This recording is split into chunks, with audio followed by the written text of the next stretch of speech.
Pero dun sa matanong ko lang.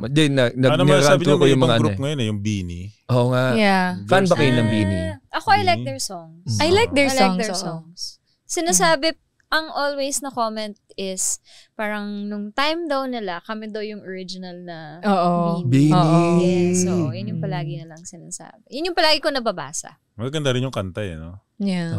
Yeah. Recently na ano sila na hot seat sila dahil kumakain sila ng mga street food tapos nagko-comment sila. Parang kayo ba mahilig kayong kumain ng mga street foods like Kwek-kwek, Betamax? Ako na-trauma ako Ano lang, kwek-kwek isaw lang. Natakot ako sa Yung mga Betamax. Hindi ko kaya. Kasi may one time na I tried eating yung sa side ng siguro na timing lang nung time na yun. Sumama tiyan mo? Oo, parang sumama yung tiyan ko. Tapos nagkaroon na ako ng traumatic experience after that. Ano yung kinain mo nun? Isaw lang? Ano ba yun? Yung fishball?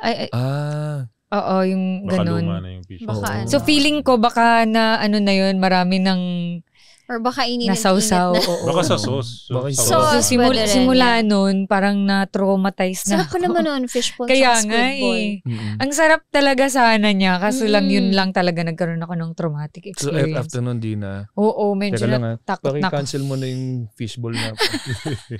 After nun. Pero pag yung sa mga restaurants naman, parang yung social na na gusto ko siya. Pero yung na-try ko nga nung time na yun, na timing lang siguro talaga. So kumain ng street food yung Yung Beanie, parang may reaction sila sa balut, ganun. Balot, sarap kaya. May reaction siya na hindi balot maganda. With red parang horse. Sila na. Sa sayaw nila, okay ba yung sayaw nila? Actually, hirap ka nung sayaw na. Mahirap.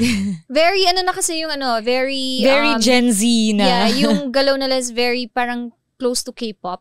Kasi yun naman yung uso na sayaw ngayon Parang, like how they move. Parang basketball din talaga no? Very kasi galing. Iba na yung... talaga? May ibang galaw din pala ang basketball. Nag-e-evolve. So ngayon, yung mga bata, hindi na kaya ng mga matatandang player yung kumbaga parang iba yung fundamentals or mabilis, ganun, or iba na yung football. Nag-e-evolve din dati, malalaki ang laro. Ngayon, pabilisan.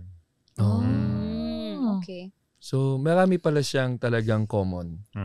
Ang basketball. At sa mga Viva Hot Babes. Kay Maui pati kay Sherry. Thank you for watching Balyahan with GB and RDO, powered by Sports Plus, the official gaming partner of the Philippine Olympic Committee. Kung nagustuhan mo ang napanood mo, here's some more videos. Huwag mo rin kalimutang mag-like, comment at subscribe para lagi kang first dibs sa bagong videos ng Balyahan.